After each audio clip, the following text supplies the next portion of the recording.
ನಮಸ್ಕಾರ, ಕರ್ನಾಟಕ ನ್ಯೂಸ್ಗೆ ಸ್ವಾಗತ. ನಾನು ರಫೀಕ್ ಅಹಮದ್. ದಾವಣಗೆರೆ ಜಿಲ್ಲೆ ಜಗಳೂರು ತಾಲೂಕಿನ ಪರಿಶಿಷ್ಟ ವರ್ಗ ಕಲ್ಯಾಣ ಇಲಾಖೆಯಲ್ಲಿ ಮಹರ್ಷಿ ವಾಲ್ಮೀಕಿ ಜಯಂತ್ಯೋತ್ಸವ ಅಂಗವಾಗಿ ಪರಿಶಿಷ್ಟ ವರ್ಗ ಕಲ್ಯಾಣ ಇಲಾಖೆಯ ಸಹಾಯಕ ನಿರ್ದೇಶಕರಾದ ರಾಘವೇಂದ್ರ ರಾವ್ ಅವರ ನೇತೃತ್ವದಲ್ಲಿ ಪೂಜಾ ಕಾರ್ಯಕ್ರಮವನ್ನು ಹಮ್ಮಿಕೊಳ್ಳಲಾಯಿತು. ಈ ಸಂದರ್ಭದಲ್ಲಿ ಪರಿಶಿಷ್ಟ ವರ್ಗ ಕಲ್ಯಾಣ ಇಲಾಖೆಯ ಸಹಾಯಕ ನಿರ್ದೇಶಕರಾದ ರಾಘವೇಂದ್ರ ರಾವ್ ಹಾಗೂ ಇಲಾಖೆ ಸಿಬ್ಬಂದಿ ವರ್ಗ ಉಪಸ್ಥಿತರಿದ್ದರು. ಮಹರ್ಷಿ ವಾಲ್ಮೀಕಿ ಜಯಂತ್ಯೋತ್ಸವದ ಅಂಗವಾಗಿ ಪರಿಶಿಷ್ಟ ವರ್ಗ ಕಲ್ಯಾಣ ಇಲಾಖೆಯ ಸಹಾಯಕ ನಿರ್ದೇಶಕರಾದ ರಾಘವೇಂದ್ರ ರಾವ್ ಅವರು ಪೂಜಾ ಕಾರ್ಯಕ್ರಮ ನಂತರ ಮಾತನಾಡಿದರು.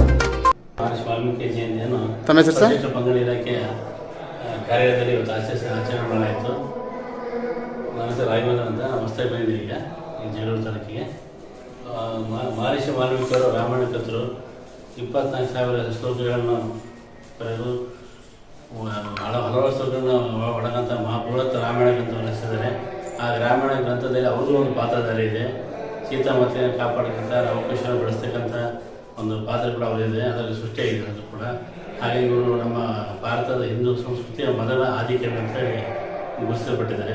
ಅದರ ರಾಮನ ಆದರ್ಶಗಳನ್ನು, ಆಮೇಲೆ ಮುಂದೆ ಬರ್ತಕ್ಕಂಥ ಆಡಳಿತ ಯಾರಿಗೆ ನಡೆಸ್ಬೇಕಂತ ಹೇಳಿ ಒಂದು ಕಲ್ಪನೆಯನ್ನು ಕಟ್ಟಿಕೊಟ್ಟಂಥ ದಾರ್ಶನಿಕ ಅವರು. ಅವ್ರನ್ನ ಎಲ್ಲ ಆದರ್ಶಗಳನ್ನು ಪಾಲಿಸ್ಕೊಂಡು ಹೋಗ್ಬೇಕಂತ ನಾನು ಹೇಳಿ ಇಷ್ಟಪಡ್ತೀನಿ.